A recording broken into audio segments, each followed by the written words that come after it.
What's up guys, welcome back to another video. Hope you're all doing well today. So the footage that you're going to be seeing on the screen right now was the final race that I needed to get to rank number 1 in MX Bikes Ranked. It took me a hell of a long time. I think it was about 80 races in total.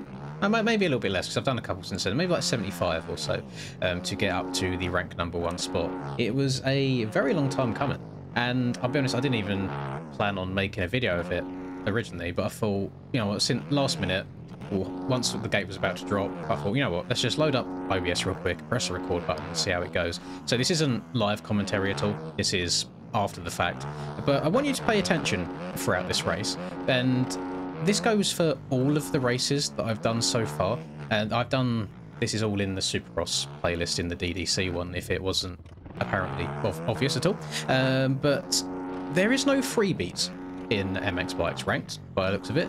I have played against people in these servers that I have not only never played against before, but I have never heard of before. Probably mostly due to the fact that the EU servers aren't very populated at all, and it's mostly the NA ones, so I have to hop in the NA servers and just struggle with bad ping. But there's a lot of people that I've never played against before that are absolutely cracked at these tracks. It's unreal. I think a lot of it is because Aiden, the track creator himself of these DDC tracks, has said the tracks are made on the easier side compared to, let's say, aerial Supercross tracks. More so they can be enjoyed by all skill levels of players, from the actual pro races all the way down to just casual community playing with friends. And usually when it comes to Supercross races, you rely on other people's mistakes or big skill differences in terms of lines. You don't really have that on these tracks. So I could not tell you the amount of races that I have had where I feel like I have ridden an absolutely flawless race, every lap within a couple of tenths of each other, just like this race that you're watching right now, only to finish a maximum of maybe 3 seconds ahead of P2 because they've also had their equivalent of a perfect race.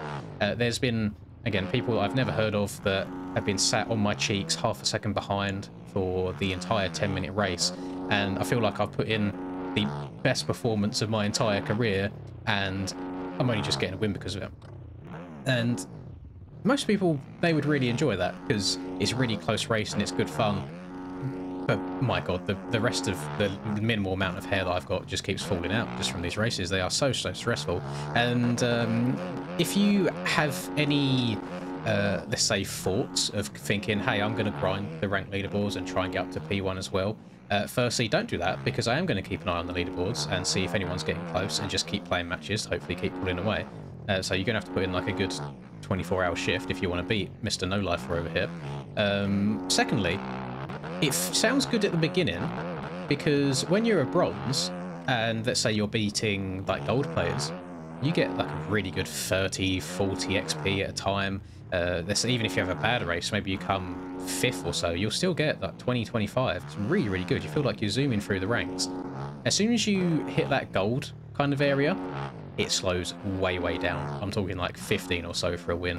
And then when you get up to the platinum area, where I finished off here to get rank 1 after this, even if I am in the battle of my life, setting new personal best lap times every single lap, which I have had on some of these races, I've been pushed that hard, and I'm racing against really fast people also around like the platinum high golds, and you win, you get 10 maximum. I've had races where I've had 8 for winning a lobby of 20 players, and it'd be a really difficult race. So it does slow down a hell of a lot. So when you do look at leaderboards and maybe you see someone, let's say they're on 70 races, and then someone 100 points ahead of them is on 80, you think, damn, that person's like easily going to catch up after another 10. That's not the case at all, because those that XP grind really does slow down. But it was good, you know. It was a goal that I set my sights on. Unfortunately, it did take a lot longer than expected. The race that you're seeing right now was on the back end of about a 7-hour grind. That 7-hour grind started at 5 AM, by the way, and finished about midday for me. And that was, I hadn't gone to bed. I had stayed up until 5 AM and then thought, you know what, let's hop on some ranked. And then in typical Linz fashion, I have a very addictive personality. Even, again, going back to like Call of Duty camo grinding, for example, I just I put everything else off and just do what I want to do in that moment. So it's like I've got Dark Matter on COD, got Nebula Camo on COD, now I'm ranked number 1 on MX Bikes ranked in Supercross. I've done 4 outdoor races. They didn't go very well at all. I'm bronze in outdoors. I don't know if I want to go for it, because there's about 2200 score at the top of outdoors right now, which would take about 70-ish races, maybe 75 if you're not doing great. If you average it out, it takes about 15 minutes from race to race. For an 8-minute plus 1 ends up being about 10 minutes. You've then got the 3 minutes of warm-up time. You've got about a minute for everyone to get onto the start gate. You've got the little transition period from the server changing tracks. It's about 15 minutes per race. So if you then to go and do even, let's say, 80 races, what are we doing there? 10 times 80, 800, 5 times 80, 400. You're doing 1,200 minutes of racing, which is, what, about 20 hours? 20 hours of just grinding MX Bikes ranked lobbies to try and get to the top. That's a lot of time. It really is a lot of time, even for someone that has a lot of time to spare, like me. It's more of a mental endurance thing than an actual challenge of skill, I think, at a certain point. But hey, you know what? We got a YouTube video out of it at the end of the day, and like I said, I'm just going to keep an eye on the Supercross rank now and then and see if anyone's trying to make a charge, and then probably play a few more races myself to hopefully stay at the top. I'll be interested to see what rank comes after Platinum, because I'm Platinum 3 right now at the time of recording this, which was a 2400 score. So I imagine at maybe like 25 or so, something could change. Maybe there's a band above Platinum, we shall see. But maybe that's the next goal, I reckon. That'll be something good to go for. What I would like to see on the website, by the way, just as a suggestion, if any of the admins/mods do end up watching this, is I'd like to see an overall rating. So combining people's MX score and their Supercross score and giving an overall leaderboard. Because again, at the moment, I feel like you're very committed to a discipline. I think it's really, really difficult to be high up on both leaderboards just because of how long it takes to get to that point. So maybe a combined one would be cool, where it takes both scores and puts them together. So for me, for example, I've done like 4 outdoors races, so I'm still in the like 1,000 or so, basically where you start, plus my 2,400 at this point indoor score, so I'd be 3,400 essentially. And I think that might actually put me at the very, very top of everyone combined. I'd love to see something like that. That's just spitballing, just throwing ideas out there. I also want to say, on my last video that I recorded on, which was the 2025 aerial test track, I complained a lot about the lappers, especially the Suzukis, which people in the comments did seem to agree. For some reason, the Suzuki lappers are really, really oblivious when they're being lapped. I actually had a really, really good session just before this was recorded. I had a good couple of hours of not a single lapper messing me up. And then I was basically recording each race because I love submitting tickets and getting people banned that intentionally cut the track or hunt people on purpose. It's just, I don't know, it's a bit of a kink that I've got going on. I really enjoy seeing justice, essentially. I stopped recording because nothing bad was happening.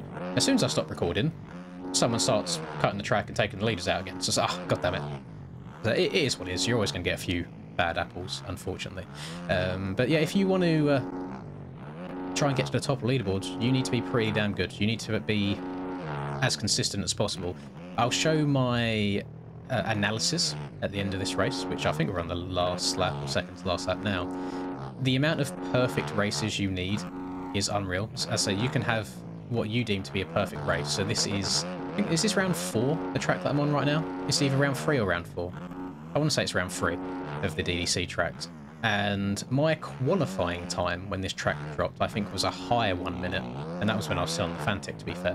But throughout the whole course of this race, I'm running 1 flats, 1 flats, 1 flats, 1 flats. There's 1 or 2 low 101s in there. Other than that, insane. And I've only just pulled away from P2 because he's made a mistake. But before that mistake, it was a maximum of 5 seconds. And that's what I'm saying. So many people, I guess it's because the track's been out for a while now, can just hit really, really good lap times, lap after lap after that. And big shout out to Mr. D-Dog there. You see me putting my hand up to say thank you. I do appreciate good lappers. I know I complain about them a good amount, but I only complain about the bad ones. The good ones are acknowledged also. So that's the best way of getting into Linda's good books, really, is being a W lapper. And I always try and say thank you to as many as I can.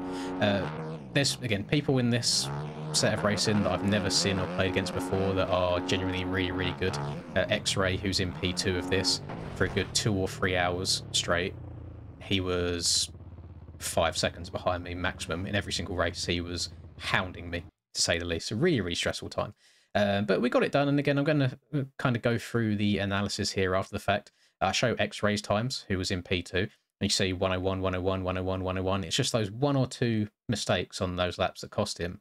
And then scrolling all the way over to me as well, it's like 1 flat, flat, 1 flat, flat, flat, 1 flat. So it's really disgustingly consistent. But you have to do that to win. And if you don't win, you basically get 2 or 3 MMR when you're a higher level. It is what it is. On screen right now as well, I'll flash up showing the actual final leaderboard after I recorded that race. And since then, I've done probably another 10 or so races. So at the time of doing the voiceover, I'm at 2400. I think at the end of all of this racing, when I got to first originally, it was like 2240, maybe. But it's an easy YouTube video at the end of the day, isn't it? I hope you have enjoyed. If you did, please do drop a like and subscribe to the channel if you are new, all that lovely stuff. I hope you have a lovely rest of the day, whatever you're up to, and I'll see you all in the next video. Peace.